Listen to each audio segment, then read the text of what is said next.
umroh ditutup. Jika ada penurunan kapasitas, tentu akan berefek pada kenaikan biaya tiket penerbangan juga. Oke, komitmen Ketua Umum Ampuri Pak Firman. Pak Nur, saya ke Kemenak lagi, ke pemerintah. Saya kok melihatnya jadi kayak ini akan ada, mudah-mudahan sih nggak ya, nauzubillah min dzalik ya Pak Nur ya, ada kayak gray area gitu loh ya untuk mereka mungkin penyelenggara biro perjalanan umroh yang ingin mencari-cari gitu ya nih, ini ada penyesuaian sekian, gitu. Ini jadi memberatkan masyarakat kita yang ingin ibadah ke tanah suci dong berartinya Pak Nur.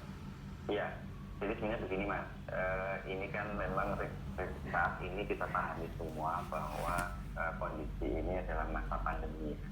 Kita tahu bahwa ketika orang itu akan bepergian, maka persyaratan-persyaratan pun juga akan ketat karena berpindah dari satu lokasi ke lokasi lain dan kemudian akan kembali lagi ke daerah asal. Sehingga memang ini dibutuhkan pengertian semua pihak bahwasanya ketika ada protokol kesehatan yang kemudian diterapkan baik oleh pemerintah Indonesia maupun pemerintah Arab Saudi, ini kemudian wajib untuk kita taati. Itu yang pertama. Kemudian yang kedua, sebenarnya masyarakat ini bisa memilih, saya mau berangkat sekarang masa pandemi atau nanti setelah pandemi selesai. Ketika masa pandemi, otomatis akan ada syarat dan ketentuan berlaku. Dan nanti pemerintah, dalam hal ini Kementerian Agama, kita juga akan duduk bareng dengan asosiasi, dengan PPU, kita akan duduk bareng merumuskan berapa kira-kira harga referensi di masa pandemi ini. Jadi nanti tidak kemudian liar gitu di masyarakat.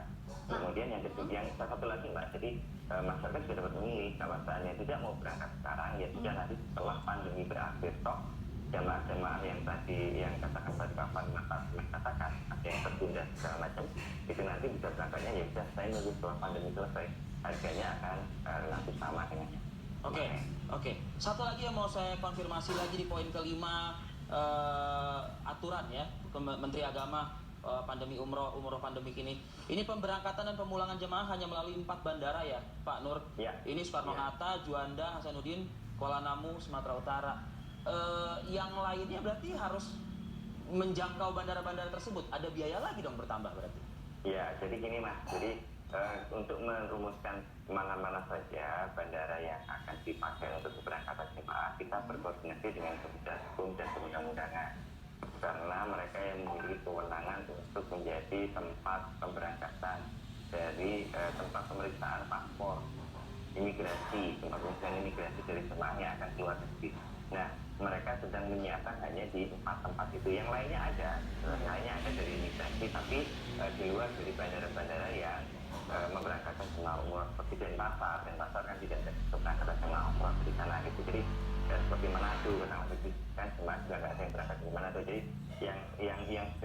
yang sudah usulkan untuk dibuka tempat pemberangkatan internasional itu hanya di tempat-tempat itu saja, sehingga memang akan ada pos tambahan dari jemaah ketika akan menjangkau ke daerah-daerah tersebut. Jadi misalkan ke Medan, di Sumatera adanya di Medan, kemudian di Jawa kan Jakarta, Surabaya, kemudian di daerah timur di Makassar. Warga di Sumatera bagian selatan begitu Pak, apakah harus ke Kuala Namu atau mungkin jaraknya lebih dekat ke Jakarta misalnya gitu? Ya, otomatis kalau misalkan itu pasti akan mana yang biayanya lebih rendah. Ketika mungkin lebih rendah melalui Jakarta, pasti akan ke Jakarta. Ketika mungkin lebih rendah Medan, pasti akan ke Medan. Kalau Pak Firman ada informasi tambahan mungkin hal ini Pak Firman? Iya, sekedar informasi untuk tahap pembukaan di awal dari Indonesia hanya yang mempunyai hak penerbangan dengan visa umroh hanya pesawat Saudi Airlines saja.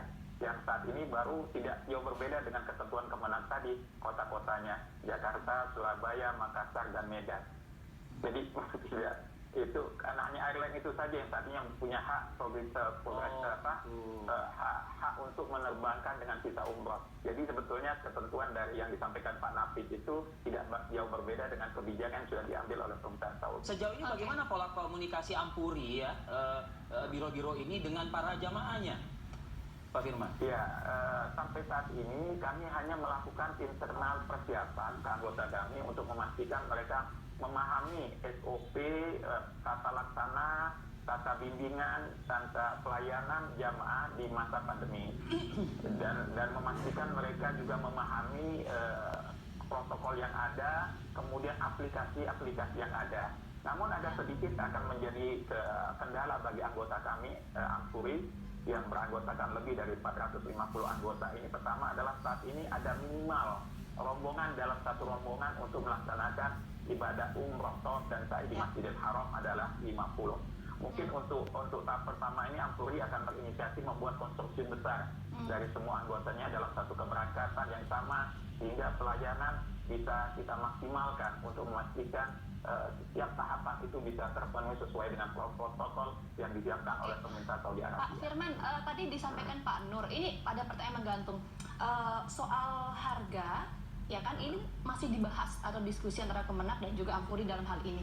Nah, sejauh ini apakah sudah ada travel yang kemudian membentuk program untuk 1 November nanti, dan berapa biaya yang dikenakan untuk travel itu? Semua harga yang dikeluarkan oleh anggota kami atau PPU ada saat ini bentuknya masih asumsi, Mbak. Jadi tidak ada yang final, selalu ada bintang di atasnya, syarat dan ketentuan berlaku sesuai dengan penerapan protokol COVID-19.